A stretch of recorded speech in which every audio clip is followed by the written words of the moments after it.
As I just mentioned, welcome to this is Joanna Riegel from KMJ Consulting. We'd like to welcome you to the I-95 Corridor Coalition-sponsored Work Zone webinar. Thank you so much for joining us today. We're going to go through a few housekeeping items, and then I'll turn it over to Denise to get started for the afternoon. All participants are in listen-only mode throughout the webinar. We ask that the speakers remember to please mute your line when you're not presenting or answering questions.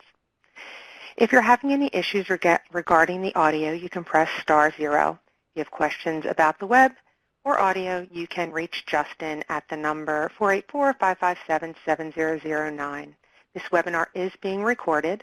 Presentations will be posted to the Coalition website, and all registrants will receive links to the information once they are posted. Since all our participants are in listen-only mode, we're going to be asking questions through the chat box. So we ask that you please use our chat box and if you can direct it to the specific speaker, especially if it's not during their presentation. Just a reminder, if you were on early, we have two presenters today from the Pennsylvania Turnpike Commission,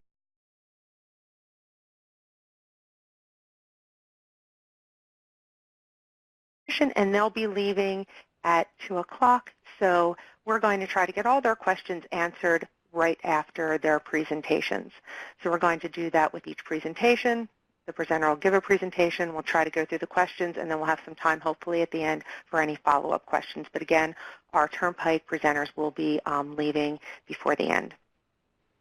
At this point, I would like to turn it over to Denise Marco from the I-95 Corridor Coalition. Thanks, Joanna. Thank you to everyone on the line for participating today. We're excited because we have 4 very different presentations from our member agencies that are centered around work zones that we're going to bring to you today.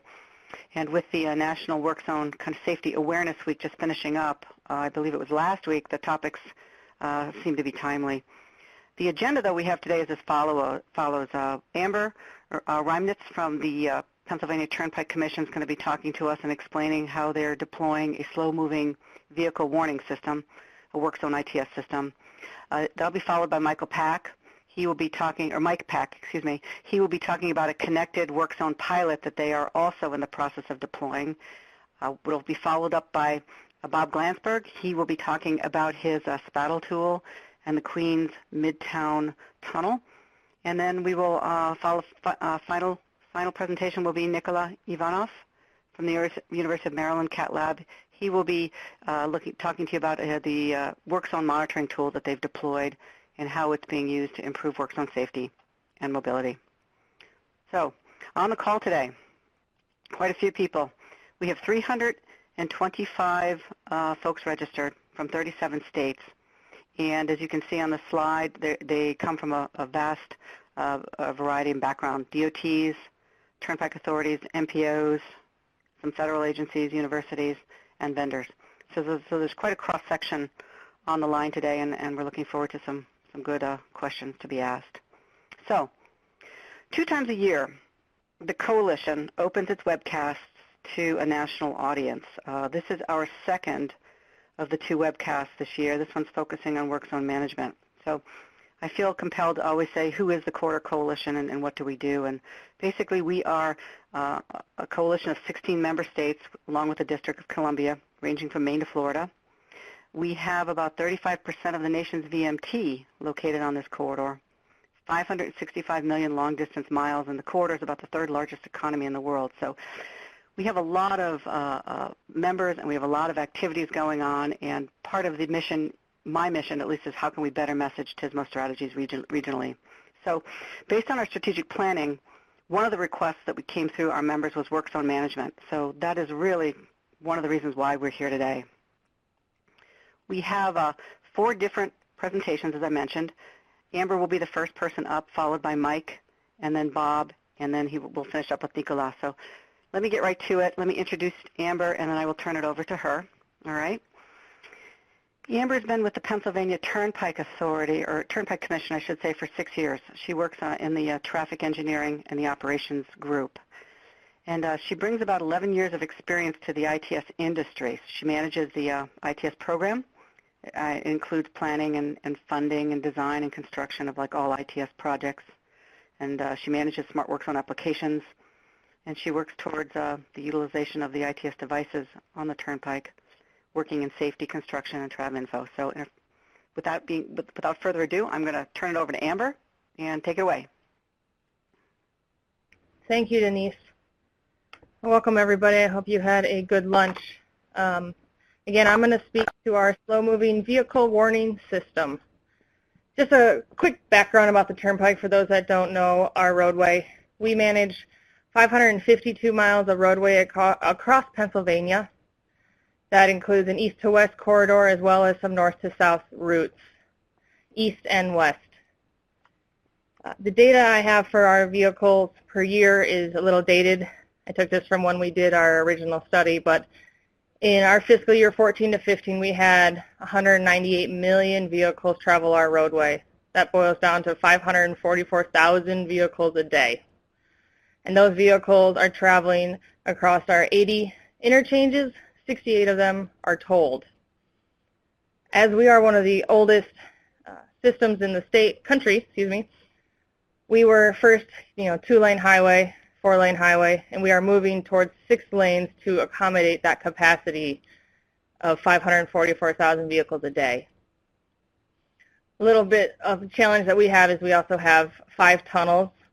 Those tunnels only have 2 lanes, 2 tubes, and then 2 lanes per tube. So we're a little restricted there as we neck down at our tunnels. But that's just a brief overview of the Pennsylvania Turnpike. As I noted, we're looking at widening all of our 4-lane sections for the most part, and to do so, that requires some long-term construction projects. And being that we are an older roadway, we have to do a lot of roadway repair in general. So we see a high number of accidents in our work zones throughout the year. Through those, we see a lot of accidents that could be classified as rear-end collisions. And in the recent 5 years, we have seen an extremely high rate of truck-mounted attenuators being struck. This could also be, you might reference it as impact attenuators. Our long-term construction projects where we have continuous lane restriction, they last between 18 and 36 months. That is a long amount of time for any vehicle to be in a cattle chute. And also just a long time to be continuously driving through a work zone. We do see that driver awareness starts to decrease. They become desensitized to the signing that we have up for their protection. And in so, we also see that our speed limits start to increase in the work zones regardless of if there's active work being completed. So you take all those things into consideration, and we want to look at ways to improve safety for the travelers as well as the individuals working in those work zones. So as part of this effort, we had a designer take a look at some data, because we all love statistical data.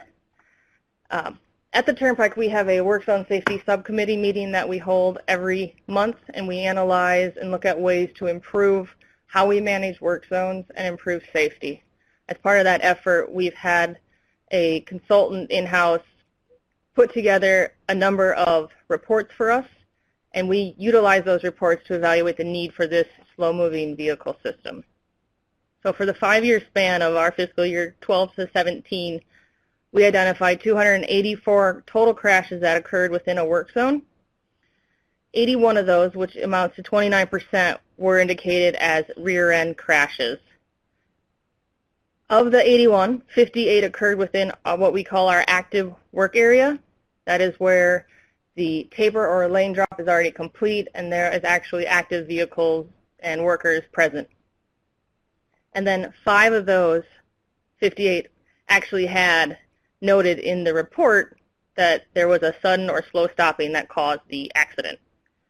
That's not conclusive enough to identify that the rear-end crashes were solely caused by construction vehicles coming in and out of the work zone, but it was good information. We also evaluated to see if we had any hot spots on our roadway, so we did what we called a crash cluster report, and we identified system-wide 20 locations, and those locations included areas where we might have issues with water ponding or sharp curves where we have a lot of accidents, as well as at the time, if we had some long-term construction, they became a cluster area. We weren't able to get a whole lot from that report other than that 5% of the crashes had the potential connection to being in a work zone. And then lastly, we have been evaluating our attenuator hits. We had 76 over the course of 3 years, and we identified that 16% of those were in a moving or mobile operation where we're repairing potholes or fixing skip lines. But 43% were stationary operations, and that's where you're in a long-term or a full-day lane closure. And of those 76 crashes, 61% were contractor vehicles, which meant they were, again, in the work zone area. In conclusion with all this, it gave us the understanding that due to the high number of rear-end crashes that were occurring within our work zones, as well as the number of attenuators hit that were in the stationary operation, a slow-moving vehicle warning system really should be considered. So some timing. We originally looked at this effort to start it off in January of 2016.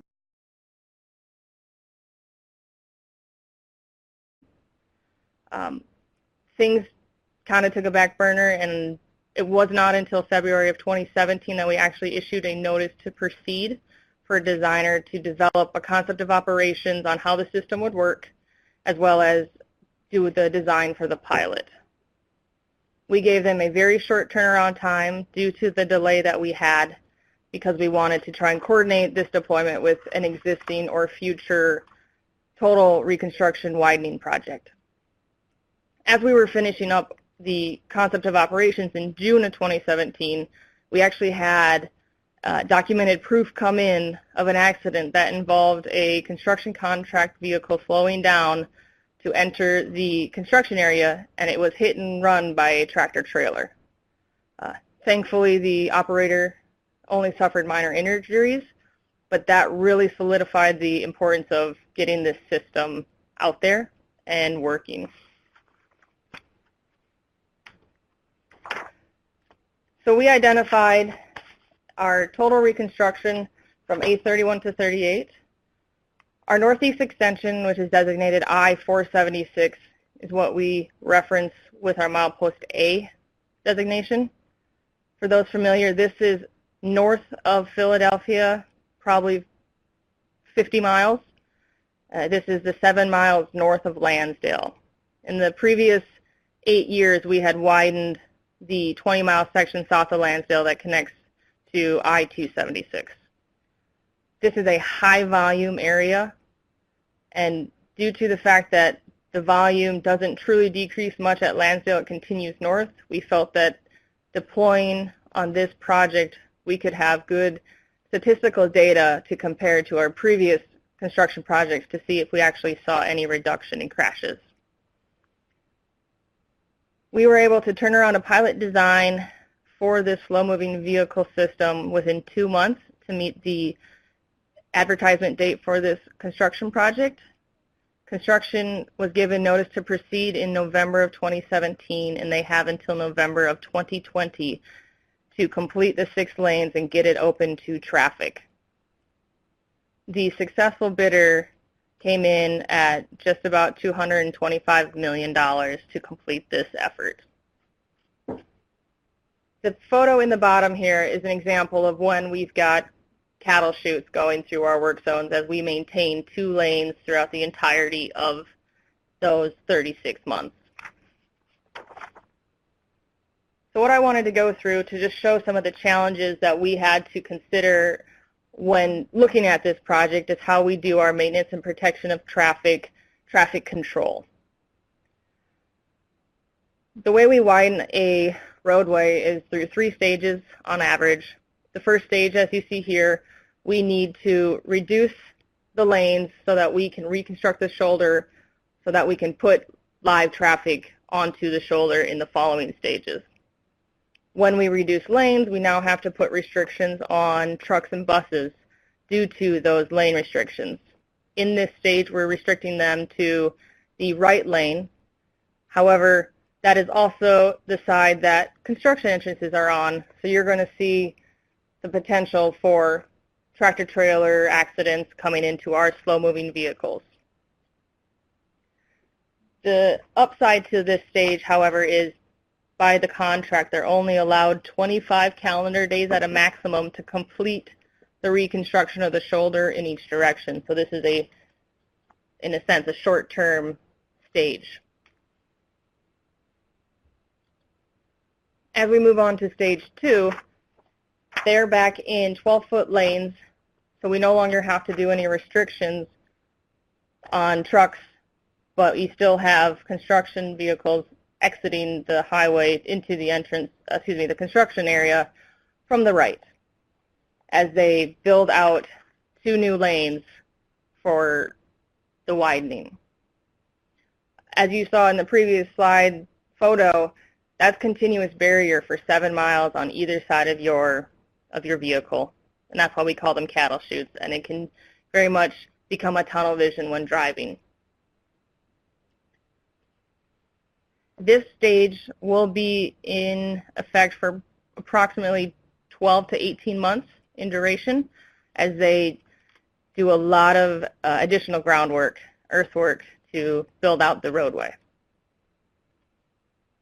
As we move into the final stage of the widening, we now throw traffic out to that newly reconstructed area, and we're maintaining now 12-foot lanes. In previous construction projects, we had reduced lanes. Due to the fact we have no shoulder still, we're restricting trucks and buses now to the left lane. Due to the fact that some areas has no guide rail, has no barrier, and it's just right off the shoulder right off the lane is earth, and we do have a high number of trucks that like to run off the roadway. Again, with this issue, now construction vehicles need to enter from the left as well. So we're just trying to pile on a lot of heavy vehicles in the same lane with potential for sudden stopping and slow-moving systems.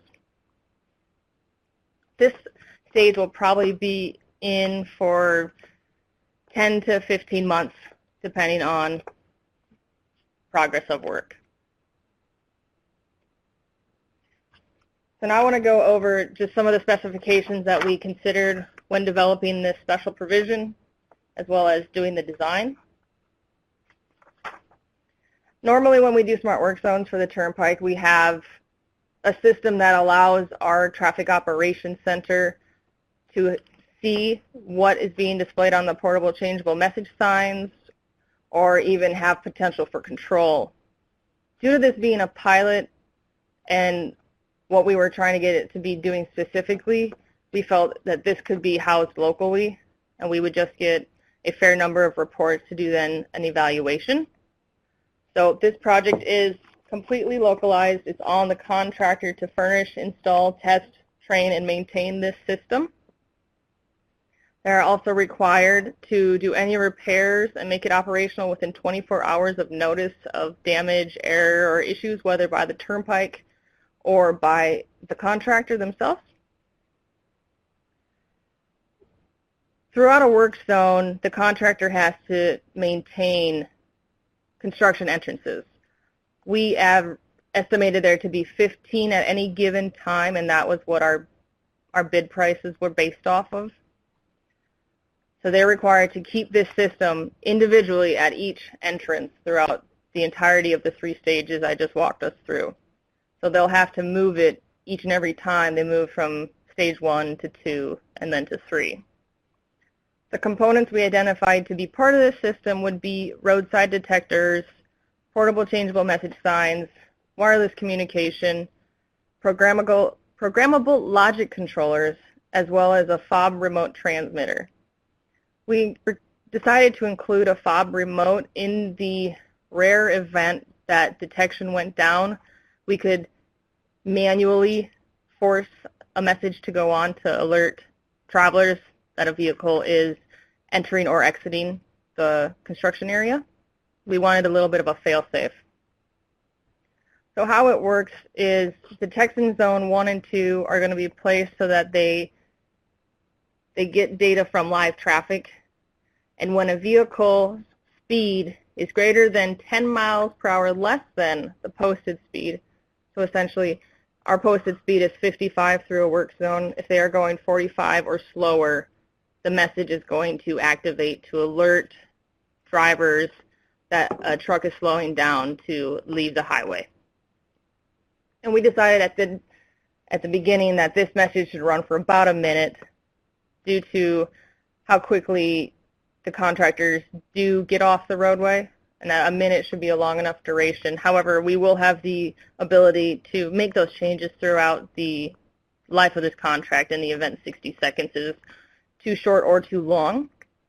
When a vehicle is exiting, the third cue detection, which you will see in the following slide, is going to identify when the vehicle is waiting to leave, and then it will activate letting traffic know that a vehicle is trying to get on the roadway and it may be possibly going very slow. And we estimated 120 seconds to allow traffic to possibly move over in advance as well as be alert after they pass that a vehicle ahead is still trying to gain speed.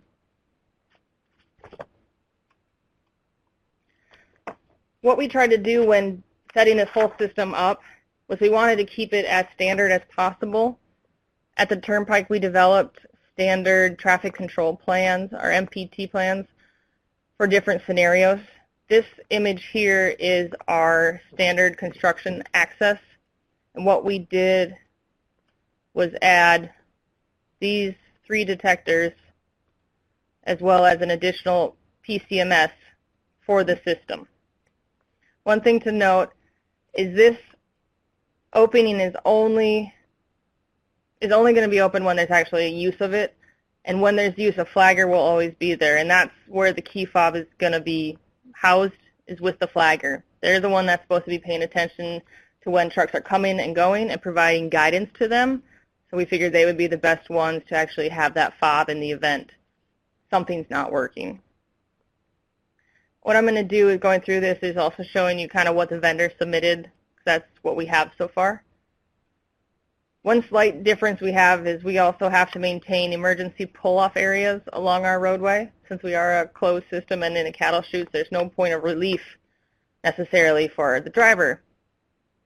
So we have another standard that combines both a construction entrance and an emergency pull-off. There's no difference in how we deploy our project, but there's just some more signing that we have to contend with. So what the vendor submitted is very much what we thought, except for they looked at the consideration to move detector 3. They noted after discussions with the prime contractor that the location, as pointed out here, is likely to be hit just due to vehicle traffic. With their movement, however, and where the detection zone is going to be for detector 3, we do realize that in an emergency pull-off situation, that any vehicle, no matter what size, is going to trigger that sensor. But I think that it's a benefit because any vehicle needing to get into live traffic is not going to get from 0 to 55 in 2 seconds. So it benefits them and hopefully will reduce any crashes that we didn't foresee. This is just a brief communication schematic laying out all the different devices that we knew would be required. We showed it being the portable programmable logic controller being housed at a detector. Everything just needs to come back to the PLC to then be configured and reviewed before activating the system. What the vendor submitted, not much change other than the PLC being moved to the PCMS and showing just some different form of communication layout for the fob.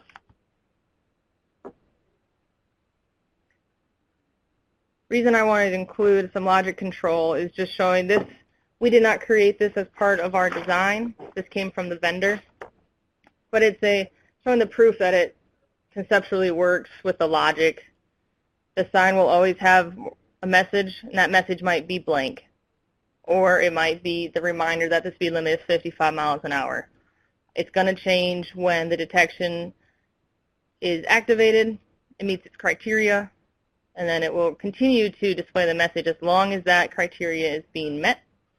And as you can see, it goes through from the mainline queue detection to the detection in the construction area, and if so, the remote being activated.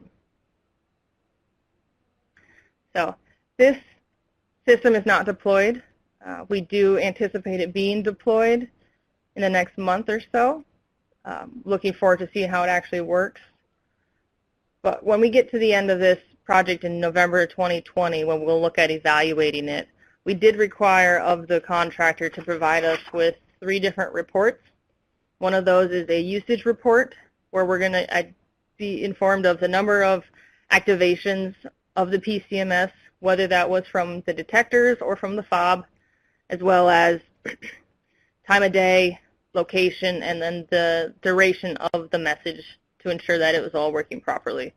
We're also requiring some system downtime reporting, as well as with that the root cause of the downtime, and then some maintenance report seeing if stuff was just fixed in the field or had to be fully replaced.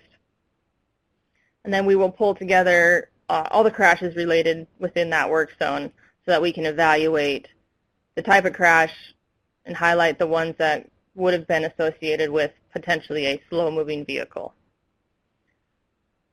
As part of that analysis at the end, we're going to look at the overall effectiveness. We're going to talk to the stakeholder input, the Turnpike construction inspection staff, the contractor, the vendor that supplied the work zone, state police, and possibly poll our travelers. The current bid price of this system that we received was $1.5 million for the 15 entrances. That's $100,000 per entrance over the course of 36 months. So that boils down to us paying $2,777 a month per entrance. It's not cheap, but part of the analysis is going to see, is it worth that price? And I think the biggest thing is going to be evaluating our crash history to the previous construction project's crash history to see if we actually see any reduction. And then we'll do a final recommendation report that will identify if the system was deemed successful, if there was any considerations for modifications of the system, and if it is successful, how we should go about deploying it and identifying which work zones would benefit from this type of application. And that is all I had. Great. Thanks, Amber. For those of you on the call, a couple things. If you do have some questions that you would like to ask, Joanna and I are monitoring the chat box, and we can certainly ask the questions as they come up. Please know that if you can type ahead of time, sometimes there's a lag, we will get to the questions as soon as we can. I do have one in the box right now from Chris Brooks. Amber? Yeah. How will the system handle a slowdown in traffic? That is the one thing that we had to accept, knowing that, yes, the detection is going to slow down, is going to trigger no matter what vehicle is slowing down. But we wanted to just more prove that it would work. I think if it is successful, we should look at maybe a combination of this type of detection as well as like queue warning to see if we could possibly create some algorithm or logic to identify a classification of vehicle, maybe to then, if it is not a tractor trailer slowing down, but as well as passenger vehicles, we could do some different congestion management messaging. But that is something we do know. We'll skew the data a little bit, but we'll be able to evaluate when the construction entrances were open because we get that information from the contractor. So we could eliminate some activations that weren't within the time frame the entrances were open.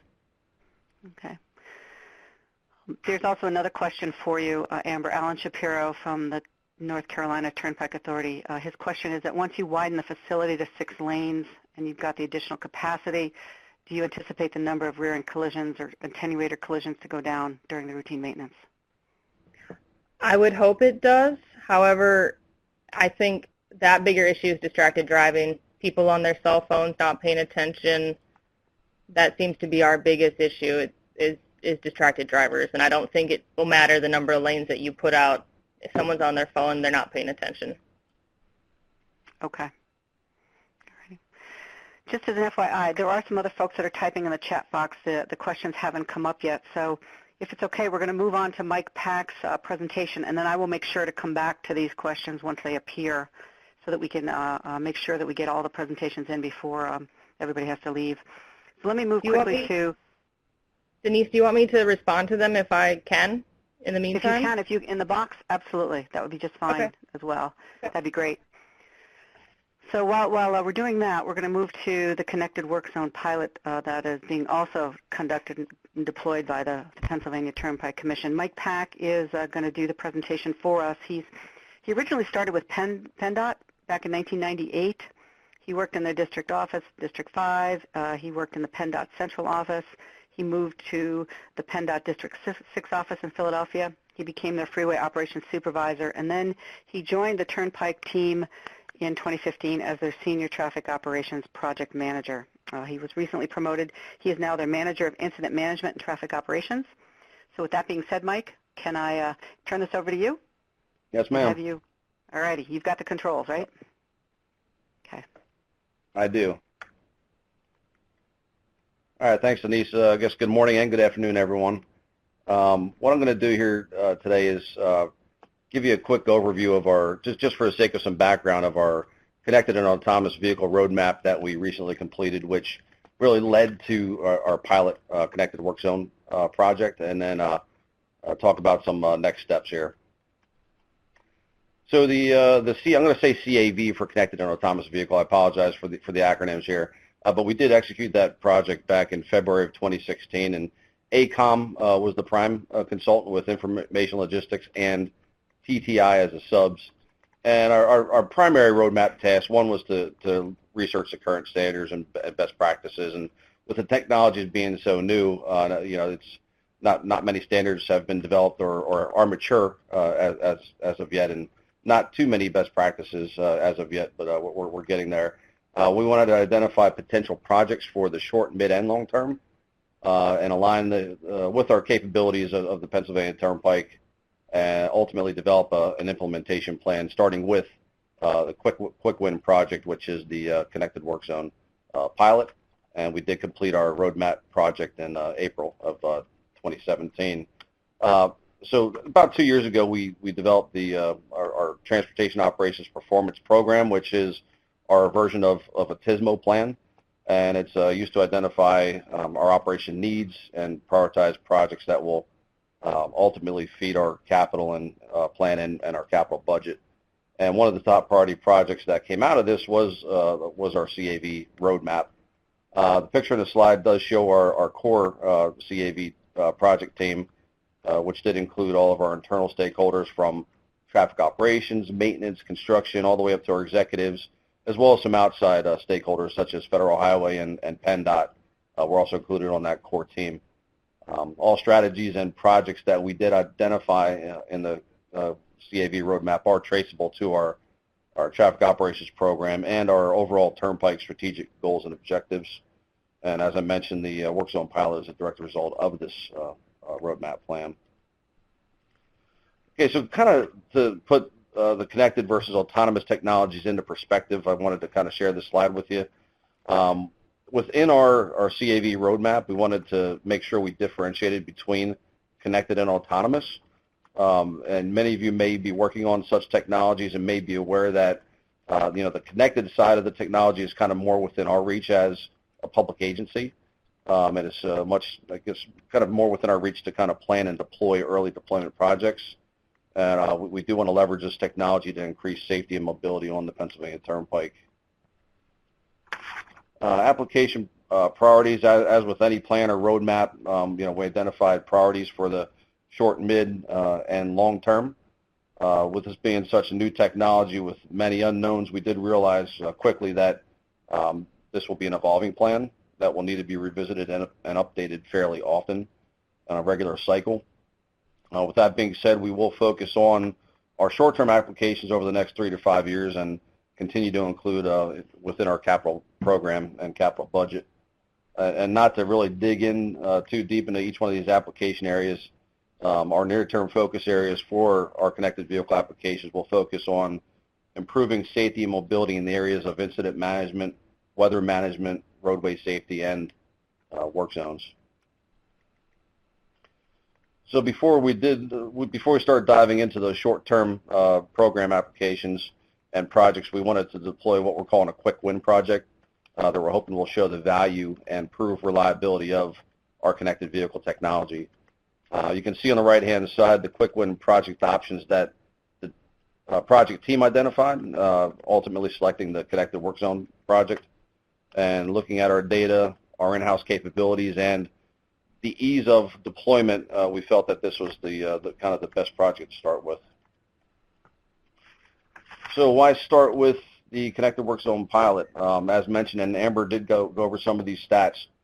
We did take a deep look at our data as it relates to crashes and focused in on our work zone data, which did ultimately help determine which pilot to start with.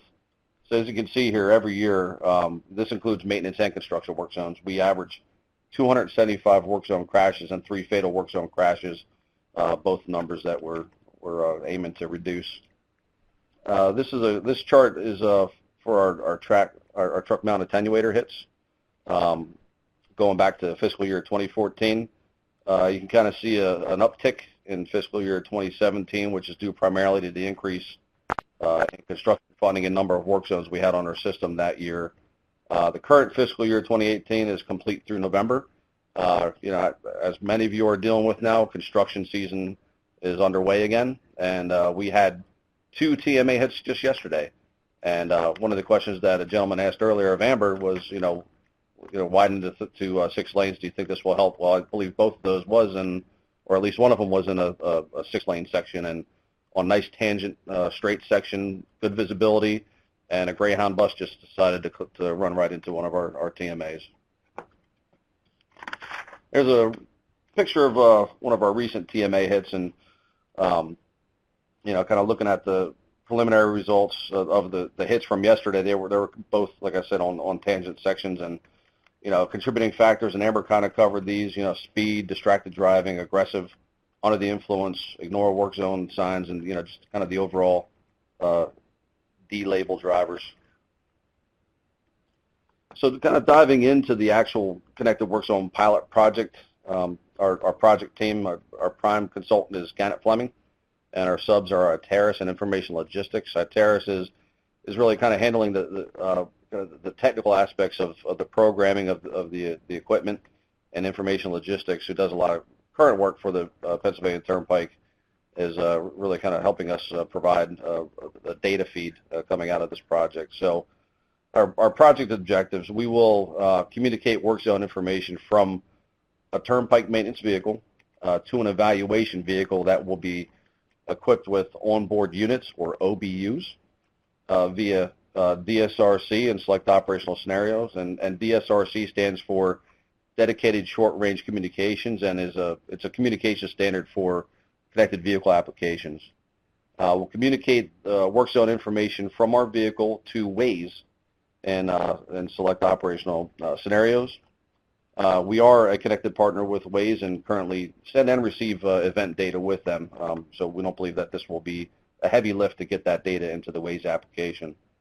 We'll install the onboard unit on the maintenance vehicle in typical operational environment, and to highlight there in red, no interaction needed from the operator of the vehicle. It's very important when we met with our maintenance team to make sure the operator can continue to focus solely on their jobs in the field and not have to worry about the correct operation and functionality of this system. The operational scenarios that we're going to evaluate, one is stationary work zone. Another one is a short duration work zone, such as a stop-and-go pothole patching operation. And then the third will be a mobile work zone, such as line painting. And we will evaluate these operations both at day and night hours.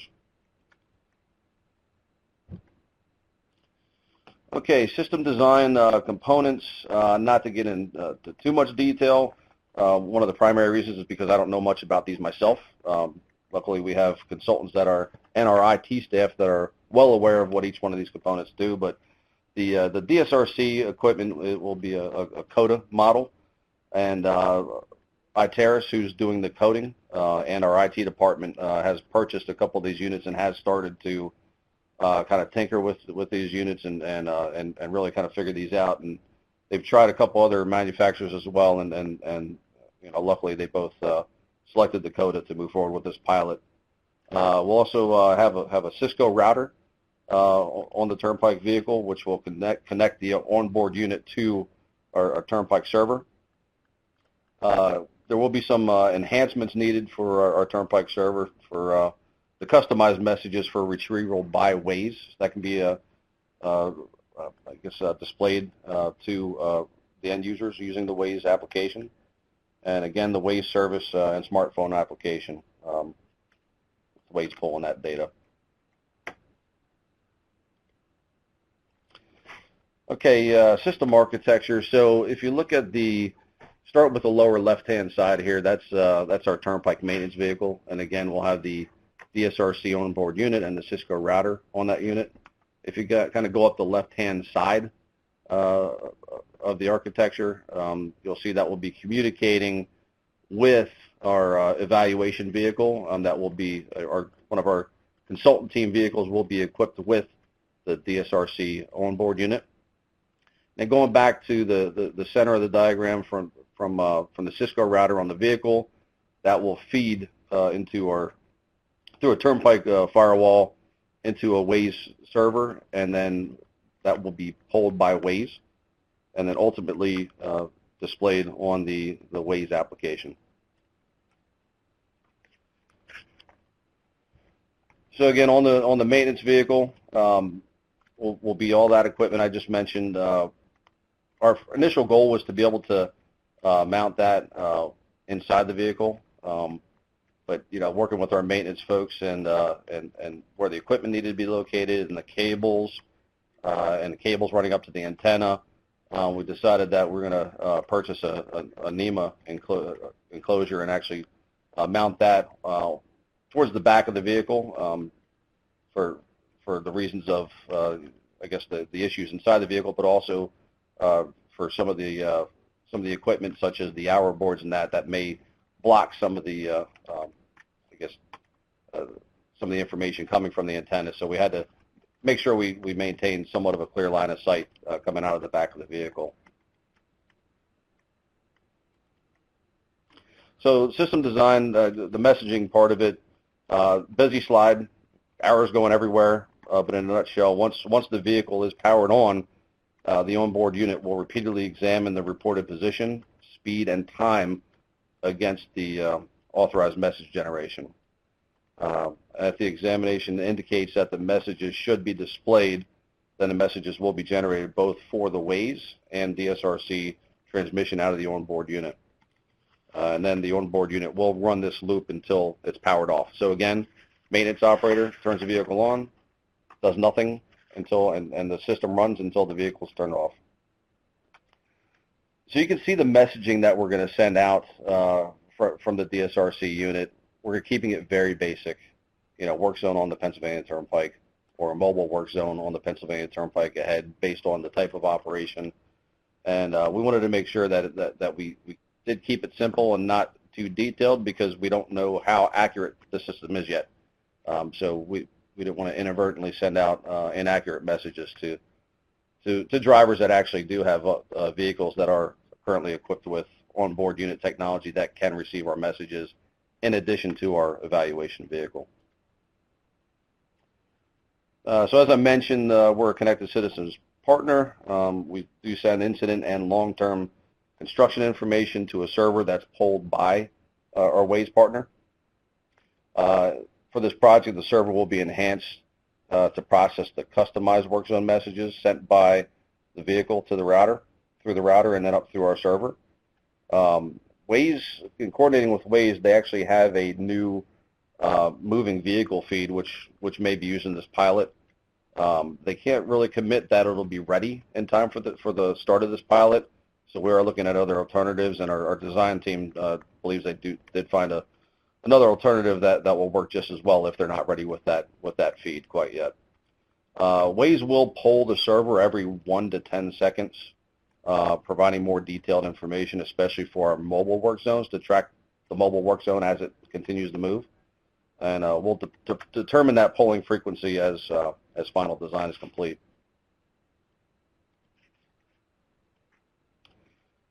So evaluation plan, we actually just completed this plan. The period will begin in mid-July once we launch the system. The evaluation team, again, will have onboard unit equipped vehicle, and we'll drive through each operational scenario I mentioned before multiple times throughout the evaluation period. And you can kind of see there all the notes that the evaluation team will also take, just so we do have kind of an accurate capture of current conditions as this data is being transmitted. Apologize for the small print, but I will summarize this. We actually just completed this a couple days ago, and I added it to the presentation. But these are evaluation metrics, specific metrics that we plan to gather throughout this entire period. So in summary, by the end of this pilot project, we want to prove if this technology is able to transmit messages via the DSRC onboard unit and Waze with a high level of accuracy. We want to inform drivers of reduced speeds and what lanes are affected. We want to evaluate, and I guess the informing of drivers of upcoming work zones within 1/10 of a mile for work zones for DSRC and within 3/10 of a mile for our Wazers. Real-time, low-latency transmission is obviously key for this to happen. We want to inform drivers traveling in the relevant direction of the work zone. So the evaluation team will have to test by driving through the work zone direction of travel, as well as the opposite direction of travel to the work zone. We want to make sure that those traveling the opposite direction are not receiving the message as though they're approaching the work zone. We also want to know how many vehicles traveling our system are capable of receiving the DSRC messaging via our maintenance vehicle onboard unit, understanding that not many manufacturers are manufacturing vehicles with the onboard units. It's kind of more the high-end units, the Teslas, the Cadillacs. I believe some of the Google, the Waymo vehicles are equipped with this technology, but we'd like to get an idea of what penetration we may currently have on our system of vehicles equipped with this technology. So, just kind of real quick, to talk about some alternative design considerations that we had. Consideration was given to using a DSRC roadside unit in place of our onboard unit. And I guess all the more common, the roadside units kind of present licensing issues and must remain stationary. And this really kind of gave us an issue with our schedule when we wanted to deploy this system in mid-July, and going through the licensing through the FCC would have delayed that quite a bit. We also did give consideration to processing the messaging, such as the travel information message or the basic safety message out of the Cisco router and programming the router instead of the onboard unit. But our ITARIS team and our IT personnel much more familiar with the CODA onboard unit, so we decided to kind of stick with what they know and what has proven to be successful in the past. So our current schedule, again, system go live, we're anticipating mid-July. We're currently on schedule. ITARIS is working on the software and firmware development, travel information application integration. Gannett Fleming will be doing the installation on the actual vehicle, and then we'll do some, system integration and testing before going live. And again, the evaluation period through November. So our next steps, Amber is actually a project manager for one of our traffic count stations project, and we're including DSRC units in a handful of our traffic count stations. She's actually leading the development of our initial DSRC architecture and specification. We really need to know how we're going to communicate with the roadside units, how the roadside units are going to communicate with motorists that are equipped with onboard units. And there are some potential short-term DSRC installations that we're also considering. And as I mentioned, IT did purchase some units for configuration and testing, and they're getting used to that technology. So one of our other goals is to be able to really manage these devices and configure these devices in-house. Here's our long-term architecture at a real high level. This really kind of shows, widespread deployment of our roadside units at regular intervals, which are just to be determined. Widespread deployment of onboard units on our maintenance fleet, contract vehicles, and other emergency response type of partners, such as our State Police Troop T and our fire and EMS responders. And our IT unit is currently working on a public-private partnership, a P3 project, to deploy fiber optic cable along our entire 552-mile stretch of our facility, and which will allow for the high-speed, low-latency communications that will be needed for connected vehicle applications moving into the future. So that's all I have. I'll go ahead and open it up to questions, and like Amber, I will monitor any questions in the chat box and respond to them as well. Thanks, Mike. That's great. One other thing for those of you that are on the call, as I'm looking at the chat box, we will make the presentations available on our website, and typically we will send out a link to those that are attending. So if you look at how you've signed in, if you want a direct email to you with the link to these presentations, if you wouldn't mind sending an information to Joanna Regal, who you are, that way we will make sure that we get that information to you. Okay. So while thanks, Mike, for the presentation. It was great. If you guys have any more questions for Amber and Mike, they will be around for about 10 more minutes. I'm going to switch gears now. We're going to switch gears to talk about the Queens Midtown Tunnel and TRANSCOM's SPATEL Tool. And the presentation is going to be done by Bob Glantzberg. Bob, basically, he's initiated the transportation world courtesy of a co-op connection with shadow traffic back in 1987. So he was hoping to become a sportscaster, and now he's the Director of Operations for TRANSCOM. He closed out his career as the operations manager in December of '94 when he was back working with shadow traffic. He had the opportunity to join TRANSCOM as a technical analyst, and then over the course of his 23-year career with TRANSCOM, he was promoted to supervisor, operations manager, and earlier this year he is the their new director of operations. We're going to hear from Bob today, and it's a little different in that Bob's going to focus on how a work zone deployment and strategies are used within a large metropolitan area, and how it really, really boils down to travel times within that region. So with that being said, I'm going to turn it over to Bob, and go for it. Excellent. Good afternoon, everybody. Here we go.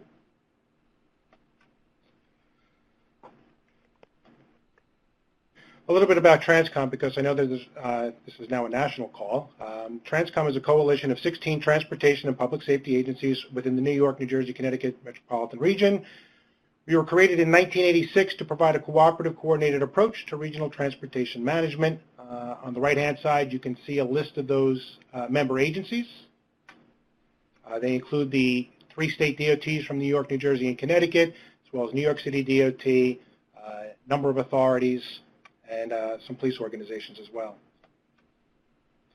Our mission statement, TRANSCOM's mission is to improve the mobility and safety of the traveling public by supporting its member agencies through interagency communication and the enhanced utilization of their existing traffic and transportation management systems. Further, as additional systems become available, TRANSCOM is a forum for ensuring that they are implemented in a coordinated manner. Basically, what we're trying to say is that agencies have variable message signs, whether it's the New Jersey Turnpike, New York City DOT. If there's an incident going on either one of their roadways, we can reach out to the other agency, which we do often, and ask them to borrow their variable message sign to be able to convey what that incident is, so we can have motorists consider alternate routes or at least plan accordingly. SPATEL is an acronym for Selected Priorities Applied to Evaluated Links. And then on the right-hand side, the links that we're evaluating is TRANSCOM's own system. It used to be known as Transmit. It has been renamed as Timed, which is also an acronym for Traffic Information Measured, Evaluated, and Distributed. The Time system works off of Easy Pass tags as anonymous probes. We have a number of antennas throughout New York and New Jersey. We refer to them as readers. Another technology that's in use is Bluetooth. We have got multiple providers for those within New York and New Jersey. Bluetooth, you have a unique MAC address, whether it's your cell phone, the headphone, whatever it might be. As you pass one of their particular readers, it captures you, and then it's able to complete the trip when you pass the downstream reader. Here, formerly known as NAVTEC, TRANSCOM had purchased New York, New Jersey, and Connecticut statewide information from here, and we also have the surrounding Philadelphia and northern Delaware area. The reason we acquired that information is because our agencies were starting to look to publish travel time information, and the concern was that we had limited data. We basically had the TRANSCOM system, and New Jersey at the time had INRIX data, but if we had TRANSCOM data, if the transmit data had dropped out, then we did not have a means of providing a travel time, which we kind of felt that the public might grow accustomed to, which we would hope that they would grow accustomed to. So TRANSCOM did an evaluation of a number of different technologies, and we did select here, and as I said, we purchased it for all 3 states. INRIX data, we currently have, New Jersey DOT purchased that data through the I-95 Corridor Coalition. We also received the data from the Philadelphia region, courtesy of our other partnering agency, the Delaware Valley Planning Commission, and New York City DOT will also be providing us some INRIX data in the near future. New Jersey Turnpike Authority has a system they refer to as census pucks. Basically, underneath each one of their variable message signs, they stick a puck. It looks like a hockey puck under each one of their in each one of their lanes. That provides them a spot speed and also gives them a vehicle classification. We're working with the Turnpike Authority to try to integrate that data as we try to evaluate the speeds as they pass each series of pucks. And then the system is built out that it's capable of supporting other technologies. One of our agencies is currently testing a Wi-Fi, which is similar to the Bluetooth technology, and we're hopeful and anxious to get that included into our system in the near future. Queens Midtown Tunnel, if you're not familiar, it sits on the East River where that purple box is, separating Queens with Midtown Manhattan. In October of 2012, Sandy paid the Queens Midtown Tunnel a visit.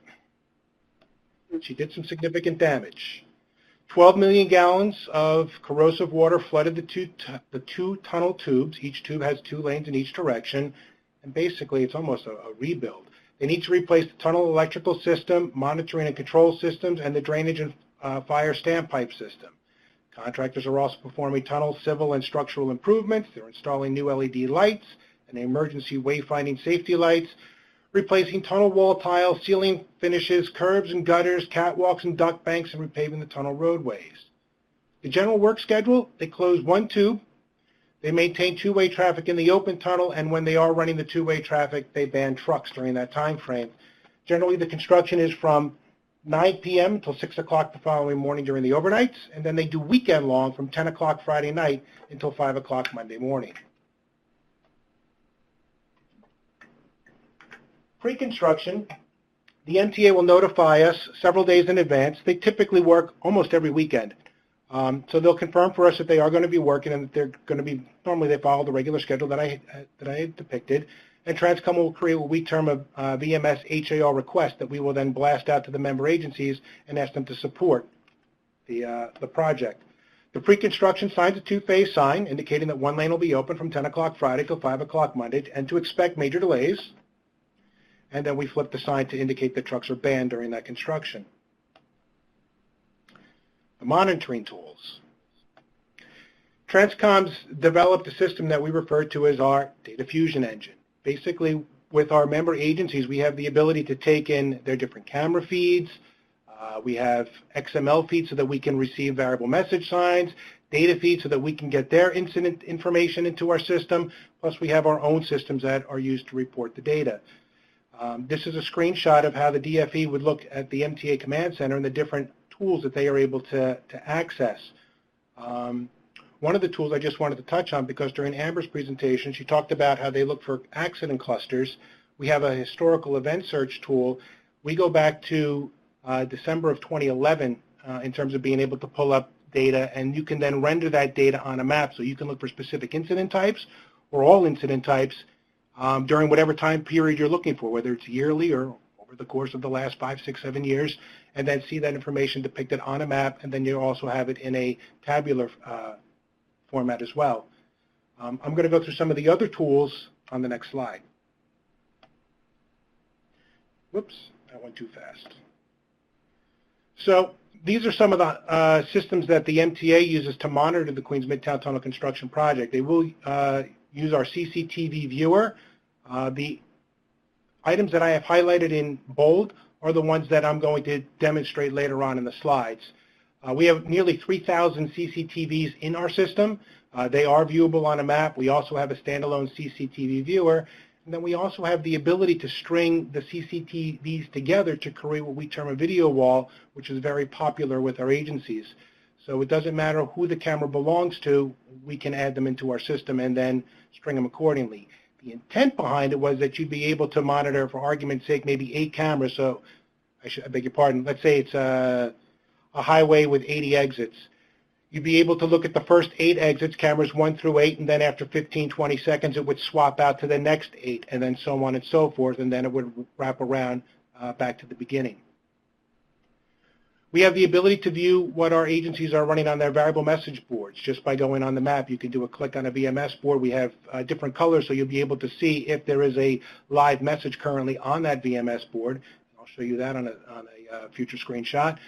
We're able to view the variable message boards from New York State DOT, the New York State Thruway Authority, and Connecticut DOT, and several of our other agencies are working to try to provide us that data as well. We include real-time and historical highway and transit-related incidents, active and planned construction, and special events. And as I said, we go from December 2011 through the present day. You have the ability to view this data in a queryable list. You can view it strictly on a map, and then we also have a combined version where you can interact between the list and the map to view these events. There's the SPATEL system, which has all the travel times. SPATEL was rolled out in January of 2014. The New Jersey Department of Transportation was going to be undertaking a major construction project, which is now in its final stages. They were rehabilitating the Pulaski Skyway, and then we also we were the hosts of the Super Bowl in 2014, so this is when the SPATEL system was released so that we'd be able to have that kind of travel time data in advance of those events. The SPATEL data is, you can view that data through a tabular dashboard, graphically on a map. You'd be able to see colors on a map to depict how that traffic is moving, or you can click on the map to get a pop-up speed and to see who's reporting that information. And then there's also a wide variety of reports that you're able to pull. What I will not be showing, but what is also part of the system, because I thought it was important to include, is we also have a real-time transit map. If I haven't seen the new version of the Taking a Pelham 123, but in the old version they showed an old subway map, and you'd be able to see how the trains are moving. We're able to do that live in real time with the 3 commuter lines that we have in this region, MTA's Metro North and Long Island Railroad system, as well as New Jersey Transit Rail. We have the MTA New York City Subway, New Jersey Transit Bus, and we are currently integrating the MTA New York City Transit Bus into our system as well. And we have requests to also now try to get in some of those private carriers. We've got a wide variety of planning tools. We've been working on MAP 21s. I know that that's been changing, but we were ready when they had the original go-around, and now that it's been reworked and stuff like that, we're working to keep our model current with what's being requested. And I just threw the kitchen sink because we're always looking to add and build out this tool and these systems to further help our agencies. During construction, we flip the signs. So now we just indicate that that construction is now in place. Where we really see the bigger problem is during the weekends, because they're out there during the prime hours and people are trying to get from Queens into Manhattan, whether it's to see a Broadway show, go to dinner, whatever it might be. So the signs now, again, 2-phase sign, Queens Midtown Tunnel, 1 lane open until 5 o'clock Monday morning, expect major delays, and of course, the trucks are still banned. So this is from one of the mapping tools, which I think is common with a lot. You'd be able to see where the cameras are located, then you can click on a camera and you get a pop-up of that particular camera. So the MTA here, they have the ability to pull up, this is a New York State DOT camera to see how the traffic is moving. We can see what's on the variable message boards. Where you see red for a VMS, let me grab my little arrow guy here. You don't want to play. Okay, well, we got the red boards there for VMS, and then we also have blue is an indication that we could see what's on the board, but we're going to save you the time that we really don't. There's no message currently posted on that board. And then the other color we show is black, and that's just an indicate that we don't have the real time, but we get to see who owns the sign and the direction that that sign is facing.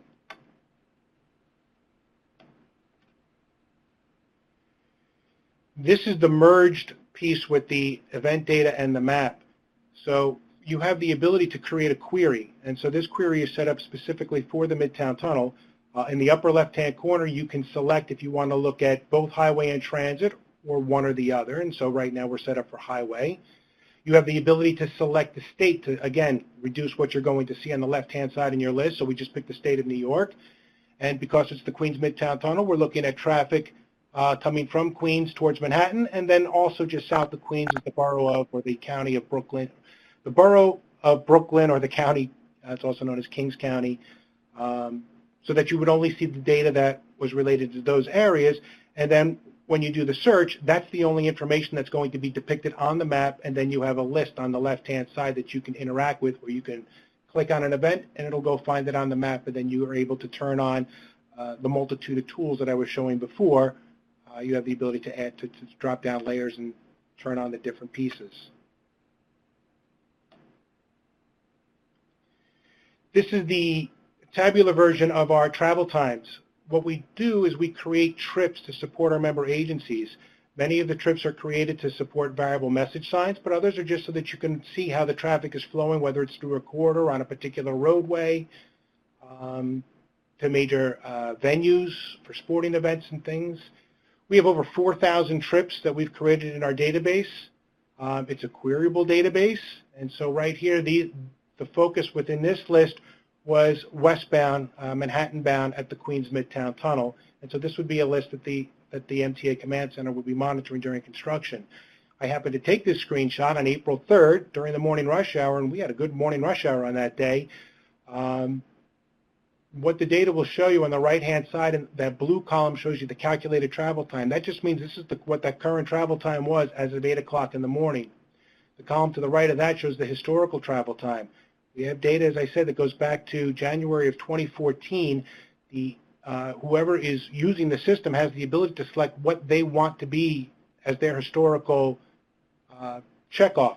They can either pick a particular quarter from a particular year, they can pick an entire year, their choice, but the historical data, whatever they wind up choosing, whatever time period they wind up choosing, it will be for the specific day of the week for that time of day. You have the ability to sort how you want the information to be rendered, but our default setting is by incident delay. So it's really just you take the calculated travel time minus the historical travel time, and boom, that's how long it's that's how much longer than normal that trip is taking. And then we also have free flow that if you were able to make a speed limit ride, this is how long the trip would take you at speed limit.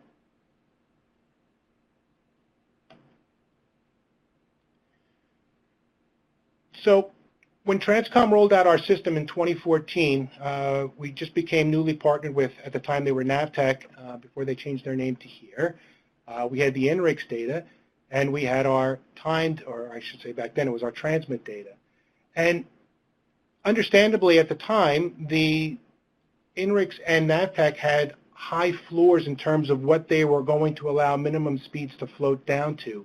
So understanding 7 miles an hour, it stinks. Nobody wants to move 7 miles an hour, but in a 1 mile trip at 7 miles an hour, it would take you about 8.5 minutes. And as you look down the line, if you're doing 6 miles an hour, it only takes you another 1.5 minutes. Where it really blows up is when you look at the 3, the 2, and the 1, how much those numbers then change. The difference between 2 miles an hour in a 1 mile zone versus 1 mile an hour in a 1 mile zone. 30 minutes versus 60 minutes.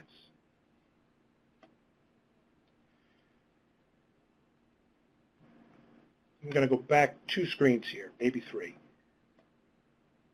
Within our dashboard, let's see, is this arrow going to play? I can't get that arrow to come down here. I don't know if you guys can see my arrow. I can see it on my screen. On the user actions on the left side of the operations dashboard, there it is. Oh, perfect. There's a green column that's kind of like showing a graph. You have the ability to pull up a travel time graph for any one of those particular trips, and it will give you a travel time graph for the last hour as to how that traffic's been performing. If we have an incident, It'll then depict, then that travel time graph will be from when that incident started to at least the current time. Other things that are in there, that if we have cameras along the trip, you'll get a camera icon. If there's an incident or construction project, you'll get that little green arrow, so right away you'll know if there's something out there. Thank you for the assist. So this is a travel time graph from a recent weekend at the Queens Midtown Tunnel, March 31st. And you can see the travel time graph. I pulled this one up from 2 o'clock in the afternoon up through 7 o'clock at night, looking at the prime time. And you can see how the traffic has been performing. So here data was indicating at the peak at, what do we have here? At 6:24 in the evening, they were showing the speed was 2.2 miles per hour, and that trip for that 1 mile stretch would take you about 27 minutes. The difference between what we get from the other data sources and what we have the ability to get with our time system is that we allow our time system to float down to 1 mile per hour. So here's the difference, is that time was calculating that travel time to be closer to 49 minutes, so almost a 2-to-1 ratio in terms of the different data sources that are out there. Because we have both data sources in the region, time was considered to be the winning source on that particular day, and that would be the travel time that would go out to the board. If for whatever reason we had a reader failure, then the system would fall back to the, in this particular case, would fall back to the here data. When we have significant delays, the MTA will reach out to TRANSCOM, and we will then tweak the boards. We now go Queens Midtown Tunnel 1 lane open, and we tell people they need to use an alternate route and that we have major delays. And yes, trucks are still banned. There's a lot of different ways that people can go, not knowing what their final destination is, so we don't specifically promote a particular crossing for them to divert to. But we do have the means and ability to put up travel times to alternate crossings working with our member agencies by creating travel times from those VMS boards to the various other crossings in the region. Work in the North Tube is largely completed, while restoration in the South Tube is well underway, and the project is scheduled for completion a little later this year. And that'll do it. Any questions?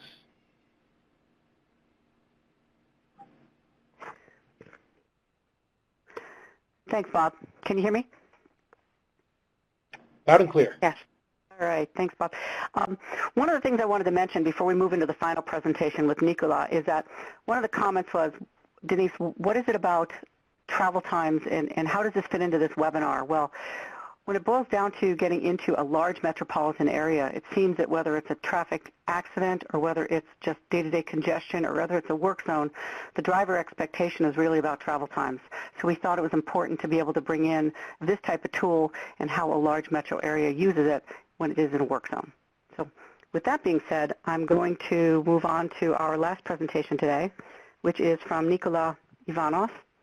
And Nikola, basically, he is the Deputy Director for the Center of Advanced Transportation Technology, or the CATT Lab. He manages the operations and the technical development. And he's the primary data architect for the RITIS system. It's utilized by hundreds of transportation and safety, security, emergency management, intelligence folks across the country. So he is, I don't want to say the brains behind RITIS. He is one of the brains.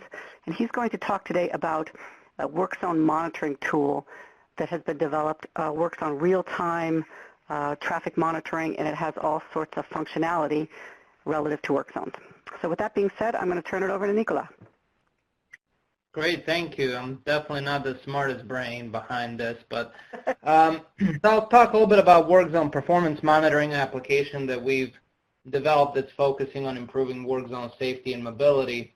The motivation for this project was in compliance with the final rule on work zone safety and mobility. State Highway Administration in Maryland, in partnership with the Federal Highway Administration, funded the project to develop real-time performance monitoring tool for work zones. We did kind of a research paper, and then we developed an actual pilot project that then ended up being used in the state of Maryland for their management of work zones. And then we've expanded it since then across the I-95 corridor with additional funding from the coalition. So now we have coverage across most of the states in terms of ability to manage data coming in for the work zones and the speed information that's associated with it. So a little bit of a context as to what this is. So Regional Integrated Transportation Information System that Denise mentioned is a suite of different tools, and some of these may be familiar to some of you. But the Work Zone Performance Monitoring application belongs to this suite of tools, and so it draws a lot of functionality and capabilities and modules from the Regional Integrated Transportation Information System. Some of the data sources and key definitions associated with this, just to kind of orient you a little bit, is that we use the active work zone information provided in the case of State Highway Administration chart system, but as we're working with other states, we're using their active traffic management systems or lane closure permitting systems to pull data in real time. And then we use probe vehicle data from INRIX initially, but have been expanding to use other data sources as well. And what we do is we use a couple different, or I guess 3 different concepts here. We have a concept of queue and a bottleneck. And as you see here, bottleneck is suspected when the speed falls below a certain threshold. If it stays below that threshold for 5 minutes, we say, okay, that's definitely a bottleneck.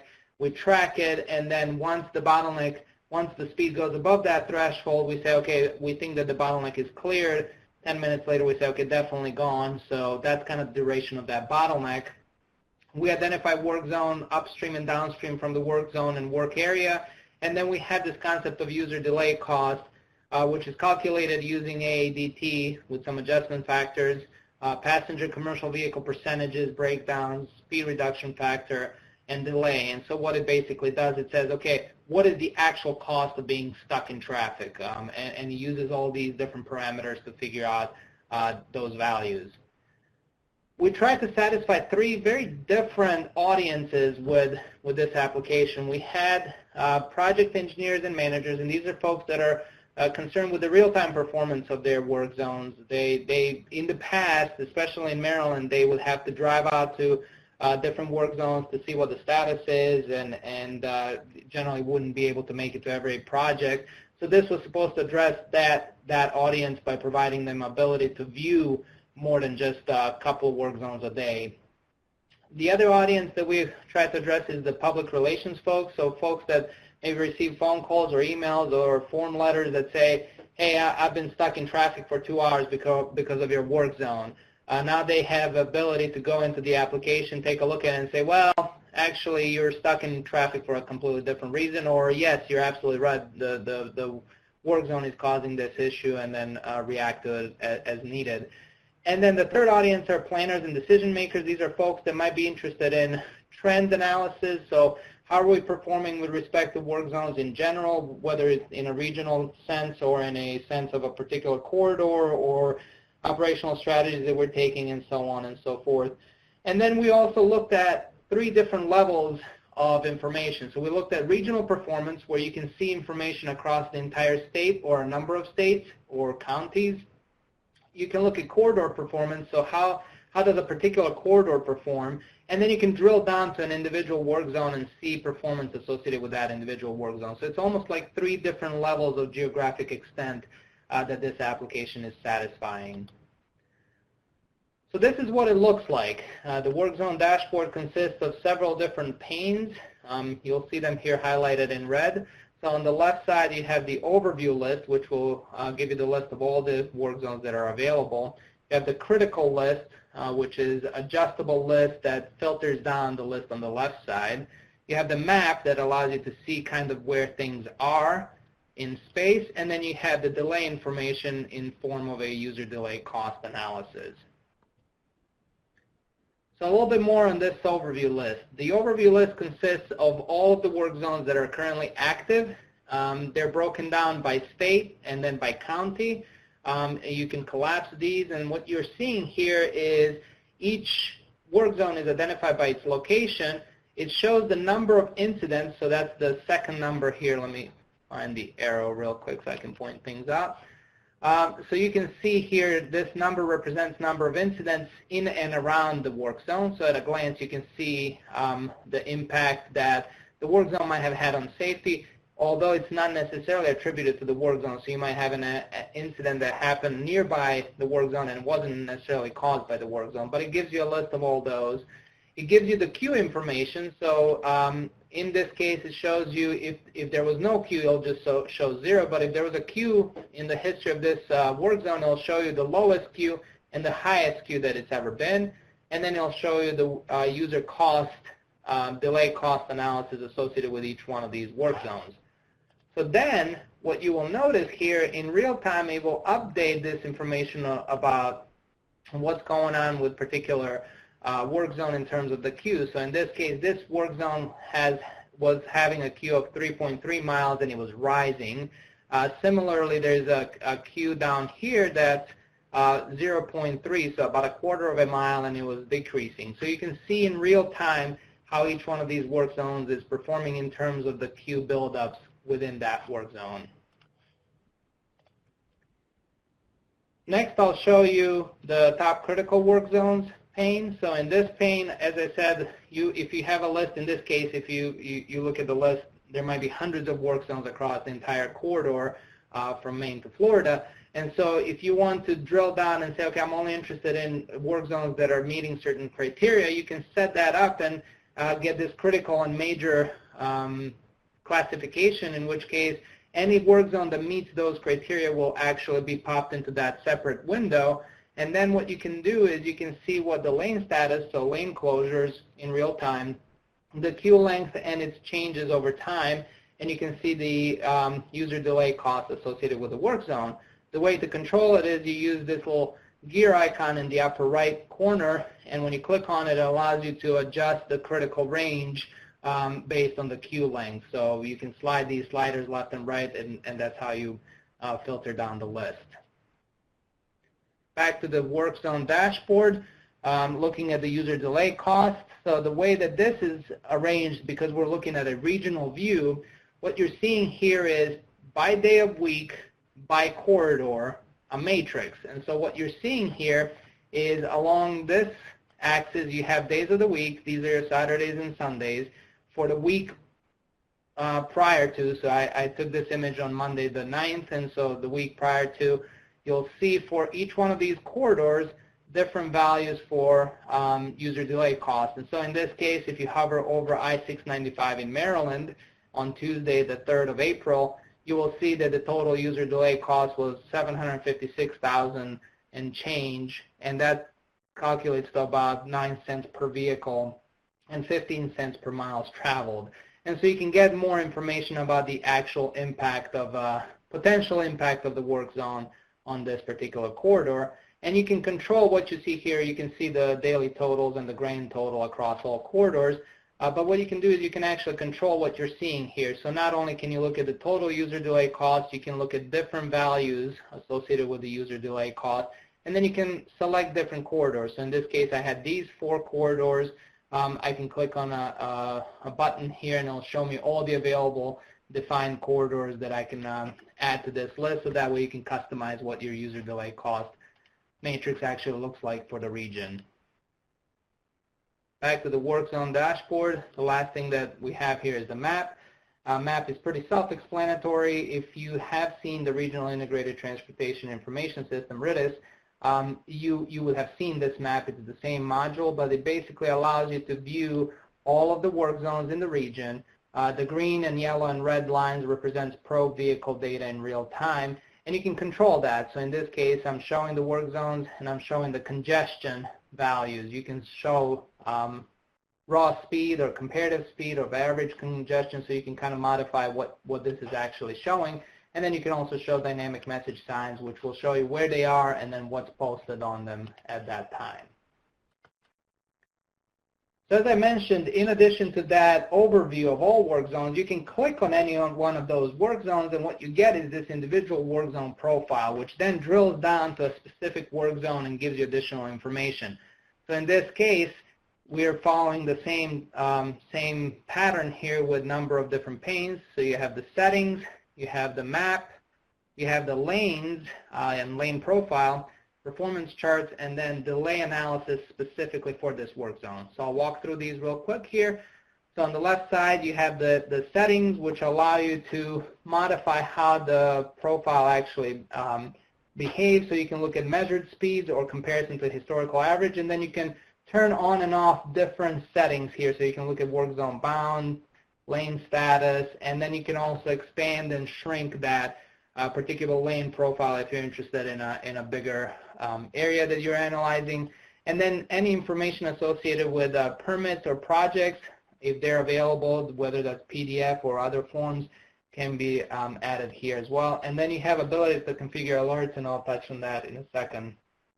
The map will show you the zoomed in area of that particular location, so you can see where it is and what the speed looks like around that work zone. And here's the actual lane profile. So in the lane profile, what you're seeing is each side of the road. Down here is where the work zone is. We have speed limit information if it's available.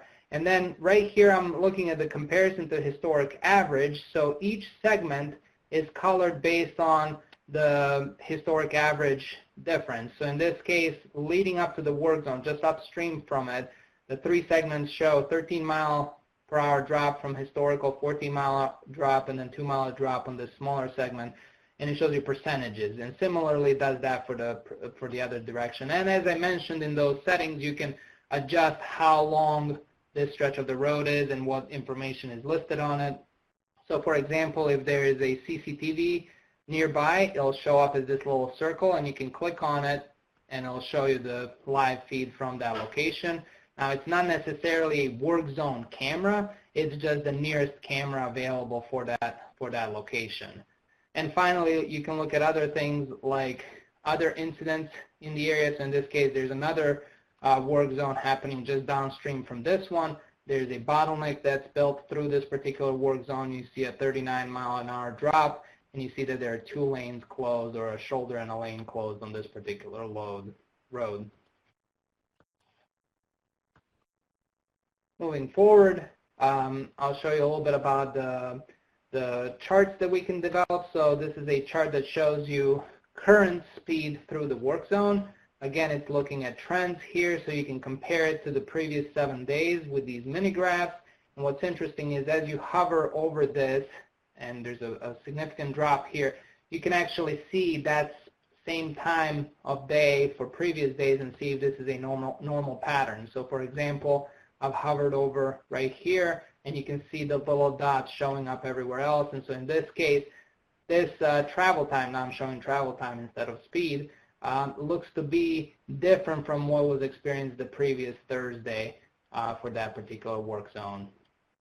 And again, you have a lot of flexibility in terms of what you're showing here. So you can show travel time, queue length, speed information. You can show it through the work zone in the opposite direction of the work zone, and you can also control what the bounds of that work zone are. So are you looking only at the work zone speeds, or are you interested in metrics associated with work zone and bottleneck, or TMCs up and downstream from that particular location? And then finally, you have the user delay cost analysis. This is similar to what you're seeing on the dashboard, but the difference here is that it's associated with this particular location. So what it does is, instead of providing you these different corridors along the top, it's actually giving you times of day, so 4-hour time increments throughout the day. And so you can hover over it and say, okay, for this particular day, we had $16,000 of user delay costs for this 4-hour period in the middle of the day. And again, you can control it just like you control the one on the other page. And finally, as part of this, one of the things that we gained as an insight early on in the project was that these folks, the audiences that we identified, aren't going to be sitting in front of the computer and just looking at their screen and trying to click on different work zones all the time. So we developed this alert interface where they can select different pieces of information and criteria to receive alerts when something happens in specific areas with specific conditions. And so what we do is we allow you to select many different things. So you can look at things like an accident that happens within this work zone or a couple of miles a couple of miles upstream or downstream from the work zone. Also, when the speeds drop or go above certain speed threshold, and you can get emails, text messages, and you can also control when you want to get that information. So if you're managing a work zone that's only happening every Tuesday and Thursday between 8 a.m. and 10 a.m., then you want to be only warned about issues happening during that time, and you can specify multiple time periods associated with that. In addition to being able to do all of this, you can do further analysis of impacts, looking kind of at these after-action reviews. So, for example, if there's an emergency roadwork that occurred on October 29, 2016, here, this is an actual live, not live, but real incident, you can see the information associated with the impact of that particular work zone. So this is on I-270 westbound. You can see then in the probe data analytics application, you can get additional information where you can now see what the bottlenecks were associated with that work zone. You can see that not only did the work zone impact the main line, but also the alternate routes around that area, so perpendicular and parallel routes as well. So you can see the impact of the work zone. In addition to that, you can look at trend map. So this is a way to animate changes in speed. So there's a little play button here. When you click on play, it will color code the roadway lengths based on the changes in speed. So you can see throughout the day how the speed has changed based on what was going on in that particular work zone. Similarly, congestion scan, this is another tool that allows you to do some additional analysis. So what you see across the top here is the time. These are two different dates. You have October 29th versus October 22nd. Along the roadway I-270 between these different interchanges, this is one side of the road, and then you have this other side of the road. And what you can see here is you're comparing two different dates. So in this case, there was a work zone that spanned most of the day from 4 a.m. all the way to 4 p.m. That's what this line shows you here. And what you're seeing is the red represents the speed information, and so there's a significant speed drop between these interchanges, as I was showing in the previous map. That is not normal. When you compare it to the previous weekend, just a week before, you don't see that particular pattern. So you can see the impact of work zone on the traffic. And then going back to the user delay cost information, you can do more than just looking at that particular link or location. You can also look at the impact to the surrounding areas. So as I was mentioning, the main line was impacted, but also parallel and perpendicular routes. So what you can do is you can select those routes, specify your costs, and then specify those parameters that I was mentioning earlier, and then you can actually see what the user delay cost is associated with that entire region. So in this case, normal Saturday, the user delay cost is $6,000 to $7,000. On that particular day, you had $77,000 worth of user delay cost, so this is a tenfold increase for that particular day, and it looks like it's even worse than the Friday, the day before, which is, you know, a lot more busy than Saturdays are, generally speaking. So that really concludes all of the information that I had on this particular application. Thank you, Nikola. That was great. A lot of information coming at us. So to end, as we move forward now, I don't know if there's any. I don't see any questions currently in the chat box. If you all do have something, please feel free to put it in now. We also will be making a lot of these questions available through some meeting minutes and some responses that are in the chat box as well, if you don't have anything right now. Or if you think of something after we've left, here's our contact information. I'm Denise Marco, the TSMO Director for the Corridor Coalition. If there are any work zone topics or any topics that you feel you'd like the Coalition to look at as a potential webinar topic, please feel free to email me, drop me a line. We do our strategic planning, and we are always looking for what our members want us to speak about. Amber is here. Please note when you look at Amber's email that is spelled correctly. They just have an odd way of doing emails at the Turnpike. She worked with the vehicle warning system. Please feel free to contact her. Mike Pack, he's on the the connected vehicle pilot. Bob Glantzberg, his presentation was with the SPATEL Tool, and the how granular they get with their layers of probe data in order to really project accurate travel times because they are in such a metropolitan area. And lastly, Nikola and the Works on Monitoring tool. For those of you that have the RITIS platform, this is a module of it. I would highly recommend you work through it. It is a powerful tool, and it has a lot of great information, particularly on user delay costs. So let me see if there's anything in the chat box right now. No, I think we're good. Hopefully you enjoyed it. Please give us your feedback. Always looking for